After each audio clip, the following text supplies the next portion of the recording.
नमस्कार। Ethos IAS में आप सभी का स्वागत है। मैं प्रियांशु। आज हम लोग प्रोटेम स्पीकर के विषय में चर्चा करेंगे जो पिछले कुछ दिनों से सुर्खियों में हेडलाइंस में बना हुआ है। इससे संबंधित कुछ विवाद कंट्रोवर्सी भी सामने आई हैं, उसको हम लोग जानने का प्रयास करेंगे और यूपीएससी और डिफरेंट एग्जामिनेशंस के पॉइंट ऑफ व्यू से, इंडियन पॉलिटी, इंडियन पार्लियामेंट के पॉइंट ऑफ व्यू से ये टॉपिक इम्पॉर्टेंट क्यों है उसको समझेंगे। इस वीडियो के अंत में एक प्रैक्टिस क्वेश्चन भी आपके लिए दिया गया है, आप उसे जरूर अटेम्प्ट करके कमेंट में उसका सही आंसर बताएं। तो चलिए शुरू करते हैं कि किस तरीके से प्रोटेम स्पीकर से संबंधित यह मामला महत्वपूर्ण है। अभी 20 जून 2024 को भारत की राष्ट्रपति श्रीमती द्रौपदी मुर्मू ने भाजपा सांसद श्री भर्तृहरि महताब को 18वीं लोकसभा, जो कि न्यूली इलेक्टेड लोकसभा है, इसके प्रोटेम स्पीकर के रूप में अपॉइंट किया है। ये जानना जरूरी है कि लोकसभा के पहले प्रोटेम स्पीकर श्री जीवी मावलंकर थे, गणेश वसुदेव मावलंकर, जो कि लोकसभा के प्रथम अध्यक्ष भी थे। आपके मन में यह जिज्ञासा उठ रही होगी कि प्रोटेम शब्द का अर्थ क्या होता है और प्रोटेम शब्द कहाँ से लिया गया है। प्रोटेम शब्द एक लैटिन फ्रेज प्रो टेम्पोर से लिया गया है, जिसका अर्थ होता है फॉर द टाइम बिंग और टेम्पोररीली, मतलब थोड़े समय के लिए या अस्थायी रूप से, टेम्पररी। प्रोटेम स्पीकर भारत में अगर हम कहें तो भारत के संविधान में कहाँ पर इसका उल्लेख है, कॉन्स्टिट्यूशनल स्टेटस प्रोटेम स्पीकर की क्या है, तो भारत के संविधान में प्रोटेम स्पीकर टर्म का कहीं रेफरेंस नहीं है, कहीं पर उल्लेख नहीं है, कहीं प्रोटेम स्पीकर मेंशन नहीं किया गया है। लोकसभा के रूल बुक में भी प्रोटेम स्पीकर कहीं पर मेंशन नहीं किया गया है। लेकिन handbook on the working of ministry of parliamentary affairs में आपको प्रोटेम स्पीकर का रेफरेंस मिलता है, उल्लेख मिलता है, जो कि प्रोटेम स्पीकर के अपॉइंटमेंट और स्वेरिंग के संबंध में बात करता है। कहाँ पर है इसको ध्यान रखना है। कॉन्स्टिट्यूशन में कहीं मेंशन नहीं है, लोकसभा के रूल बुक में प्रोटेम स्पीकर कहीं मेंशन नहीं है, लेकिन handbook on the working of ministry of parliamentary affairs में इसकी चर्चा की गई है। कॉन्स्टिट्यूशनल स्टेटस की बात हो गई। अब हम ये समझते हैं कि प्रोटेम स्पीकर का चुनाव किस प्रकार से होता है।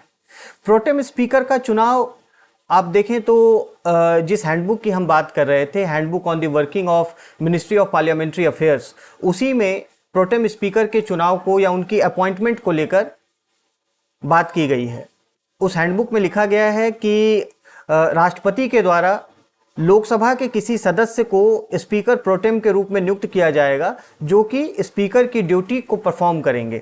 हम जानते हैं कि लोकसभा में स्पीकर की जो भूमिका है वो कॉन्स्टिट्यूशन के आर्टिकल 93 से लेकर 95, आर्टिकल 99, इन सभी इंपॉर्टेंट आर्टिकल्स में मेंशन की गई है। जैसे ही लोकसभा अपने 5 साल के कार्यकाल को पूरा करती है, वैसे ही लोकसभा के स्पीकर अपने पद को वैकेट नहीं करते। आप अगर आर्टिकल 94 की बात करें तो उसमें स्पष्ट रूप से मेंशन किया गया है कि लोकसभा के डिजॉल्व होते ही, हाउस ऑफ पीपल के डिजॉल्व होते ही स्पीकर अपने पद को वैकेट नहीं करेंगे। कब करेंगे? उसके बाद जो नई लोकसभा चुनकर आएगी उसकी फर्स्ट मीटिंग से जस्ट इमीडिएटली पहले जो प्रीवियस लोकसभा है उसके स्पीकर इस्तीफा देंगे। तो ऐसा इसलिए किया जाता है ताकि स्पीकर की ऑफिस में कंटिन्यूटी बनी रहे। जो नई लोकसभा चुनकर आती है उसकी पहली बैठक से ठीक पहले पुरानी लोकसभा के स्पीकर इस्तीफा दे देते हैं या दे देती हैं। तो इस तरीके से एक कंटिन्यूटी मेंटेन करने का प्रयास स्पीकर के ऑफिस में किया जाता है। और जैसे ही पुरानी लोकसभा के स्पीकर इस्तीफा दे देते हैं, नए जो प्रोटेम स्पीकर हैं, स्पीकर प्रोटेम, जिन्हें कि राष्ट्रपति के द्वारा नियुक्त किया जाता है, वो कुछ समय के लिए for the time being temporarily, जैसा उनके नाम से स्पीकर प्रोटेम से स्पष्ट है, कुछ समय के लिए लोकसभा के, हाउस ऑफ पीपल के स्पीकर की ड्यूटीज को परफॉर्म करते हैं। किस तरीके से चुनाव किया जाता है इसको हम लोग समझें तो उनका अपॉइंटमेंट राष्ट्रपति के द्वारा, प्रेसिडेंट के द्वारा किया जाता है। जैसे ही नई सरकार चुनकर आती है, नई गवर्नमेंट चुनकर आती है, तो सरकार के legislative one section of government of India के द्वारा लोकसभा के सीनियर मोस्ट एमपीज जो होते हैं उनकी एक लिस्ट, उनकी एक सूची तैयार की जाती है। उस सूची में वैसे सदस्य जिन्होंने कि maximum number of tenure house of people या लोकसभा का जिनका है, वैसे मेंबर्स की एक लिस्ट बनाई जाती है। यहाँ पे ध्यान ये रखना है कि सीनियरिटी एज के बेसिस पर नहीं होती, नंबर ऑफ टेन्योर इन दी लोकसभा में कितना उनका कार्यकाल रहा है, अवधि रही है, इसके आधार पर उनकी वरीयता तय की जाती है और वैसे सदस्यों की लिस्ट बनाई जाती है। ये भी आपको ध्यान रखना है कि प्रोटेम स्पीकर के साथ साथ राष्ट्रपति 3 ऐसे एमपीज को भी अपॉइंट करती हैं जो सदस्यों के नए सदस्यों के शपथ के लिए ओथ के लिए प्रोटेम स्पीकर को असिस्ट करेंगे। तो यूजुअली 3 एमपीज को अपॉइंट प्रोटेम स्पीकर के अलावा भी राष्ट्रपति के द्वारा किया जाता है। हालांकि इस बार राष्ट्रपति ने 3 के बजाय 5 एमपीज को स्पीकर प्रोटेम को असिस्ट करने के लिए अपॉइंट किया है। तो इस तरीके की एक सीनियरिटी बेस्ड लिस्ट बनाई जाती है government of India legislative 1 section के द्वारा और उसे फिर प्रधानमंत्री या फिर मिनिस्टर ऑफ पार्लियामेंट्री अफेयर्स के सामने सबमिट किया जाता है, जो कि उसमें से प्रोटेम स्पीकर और अन्य जो 3 अपॉइंट किए जाने वाले एमपीज हैं प्रोटेम स्पीकर को असिस्ट करने के लिए, उनको आइडेंटिफाई करते हैं। इसके बाद जब प्रधानमंत्री का अप्रूवल मिल जाता है तो उन प्रोटेम स्पीकर और जो 3 एमपीज हैं जिन्हें कि असिस्ट करने के लिए अपॉइंट किया गया है, उनका कंसेंट लिया जाता है। कंसेंट के बाद फिर राष्ट्रपति के पास उनके नाम को अप्रूवल के लिए भेजा जाता है, एक नोट सबमिट किया जाता है प्रेसिडेंट के पास और जैसे ही प्रेसिडेंट से वो अप्रूवल आ जाता है, स्पीकर प्रोटेम को फिर और जो 3 अन्य जो एमपीज हैं जो असिस्ट करेंगे स्पीकर प्रोटेम को, उनकी फिर नियुक्ति की जाती है। एक चीज यहाँ पे ध्यान देना है कि स्पीकर प्रोटेम जो हैं उन्हें शपथ राष्ट्रपति के द्वारा दिलाई जाती है। प्रेसिडेंट स्पीकर प्रोटेम को शपथ दिलाती हैं और बाकी जो उनको असिस्ट करने के लिए एमपीज अपॉइंट होते हैं उनको शपथ स्पीकर प्रोटेम दिलाते हैं। तो ये सब कुछ जो पॉइंट्स हैं आपको प्रीलिम्स के पॉइंट ऑफ व्यू से इंपॉर्टेंट होंगे। अब आप जैसे देखें कि आर्टिकल 93 की हम लोग बात कर रहे थे, 93 to 95 और 99 का यहाँ पर विशेष उल्लेख आवश्यक है। आर्टिकल 93 की अगर हम लोग बात करें तो article 93 provides for speaker and deputy speaker for the house of People. इसका कहना है कि the house of People as soon as choose 2 members of the house to be respectively speaker and deputy speaker and so often as the office of speaker or deputy speaker becomes vacant, the house shall choose another member to be speaker or deputy speaker as the case may be। तो मतलब article 93 में लोकसभा के speaker और deputy speaker के लिए provision दिया गया है। अगर हम आगे बढ़ते हैं तो आर्टिकल 94 की अगर हम बात करें, आर्टिकल 94 में अभी हम लोग जैसे शुरुआत में बात कर रहे थे कि एक लोकसभा जिसका कार्यकाल पूरा हो जाता है तो उसके सदस्यों का जो टेन्योर है वो कंप्लीट हो जाता है, लेकिन तत्काल ही स्पीकर के द्वारा इस्तीफा नहीं दिया जाता। स्पीकर इस्तीफा कब देते हैं, जैसा देखिए आर्टिकल 94 में मेंशन किया गया है, provided further that whenever the house of the people is dissolved, the speaker shall not vacate his office until immediately before the first meeting of the house of people after the dissolution। तो जो नई लोकसभा चुनकर आती है उसकी first meeting से ठीक पहले पुरानी लोकसभा के जो स्पीकर हैं वो इस्तीफा देते हैं। ये आर्टिकल 94 में मेंशन किया गया है और आर्टिकल 95(1) में ये प्रेसिडेंट को पावर है कि जब ऑफिस ऑफ स्पीकर और डेप्यूटी स्पीकर वैकेंट हो, रिक्त हो, तो वैसी स्थिति में राष्ट्रपति हाउस ऑफ पीपल के यानी लोकसभा के किसी एक सदस्य को स्पीकर के ड्यूटी को परफॉर्म करने के लिए अपॉइंट कर सकती हैं। तो प्रोटेम स्पीकर की जो नियुक्ति राष्ट्रपति के द्वारा की गई है वह कॉन्स्टिट्यूशन के आर्टिकल 95 क्लाउज 1 के द्वारा जो दिया गया पावर है उसके ही अधिकार से की गई है।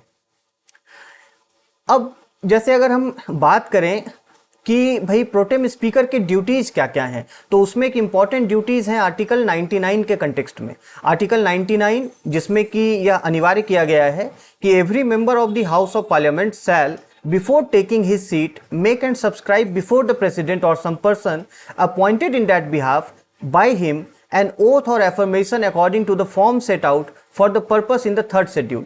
कहने का अर्थ यह है कि संसद के जो सदस्य हैं, लोकसभा के जो नए निर्वाचित सदस्य हुए हैं, उन्हें राष्ट्रपति के द्वारा अपॉइंट किए गए किसी एक व्यक्ति के समक्ष या फिर राष्ट्रपति के समक्ष उन्हें ओथ और एफर्मेशन, उन्हें शपथ लेना है। Before taking his seat make and subscribe before the president or some person appointed by the president. तो article 99 mandates for every member of parliament as well as the newly elected members of the Lok Sabha to make an oath or affirmation before the president or anyone appointed by the president, और उसके बाद ही वे अपनी सदस्यता को आगे जारी रख सकते हैं। तो ये आपको अनुच्छेद 99 आर्टिकल 99 के द्वारा ये मैंडेट आपको किया गया है। ये सब इंपॉर्टेंट आर्टिकल्स हैं, आपको ध्यान रखना जरूरी है इन आर्टिकल्स का।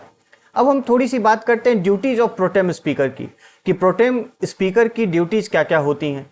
सबसे पहली तो बात यह कि पुरानी लोकसभा के जो स्पीकर हैं वो नई लोकसभा की पहली बैठक से ठीक पहले इस्तीफा दे देते हैं, और उसके बाद स्पीकर की ड्यूटी प्रोटेम स्पीकर उसको अपनाते हैं। पहली उनकी ड्यूटी क्या है कि नई जो न्यूली इलेक्टेड लोकसभा है उसकी पहली सीटिंग को प्रिजाइड करते हैं। जैसा इस बार 24 जून से लेकर 3 जुलाई तक जो न्यूली इलेक्टेड 18th लोकसभा है उसकी पहली मीटिंग आयोजित की गई है, उसका पहला सत्र आयोजित किया गया है। तो शुरुआत के 2 दिनों में प्रोटेम स्पीकर ही लोकसभा की कार्रवाई को संचालित करेंगे, प्रिजाइड करेंगे। 26 जून को नई लोकसभा के स्पीकर का चुना जाना का इलेक्शन शेड्यूल्ड है। तो इस समय तक जो लोकसभा है उसकी पहली सीटिंग को प्रिजाइड करेंगे प्रोटेम स्पीकर। साथ ही साथ जो सबसे इंपॉर्टेंट फंक्शन है कि न्यूली इलेक्टेड लोकसभा मेंबर्स को ओथ ऑफ ऑफिस एडमिनिस्टर करेंगे, उन्हें शपथ दिलाएंगे, संसद सदस्यता की शपथ दिलाएंगे। उसके बाद गवर्नमेंट के पास मेजॉरिटी है या नहीं इसके फ्लोर टेस्ट को कंडक्ट करवाएंगे, ये उनकी ड्यूटी है, उनकी जिम्मेदारी है।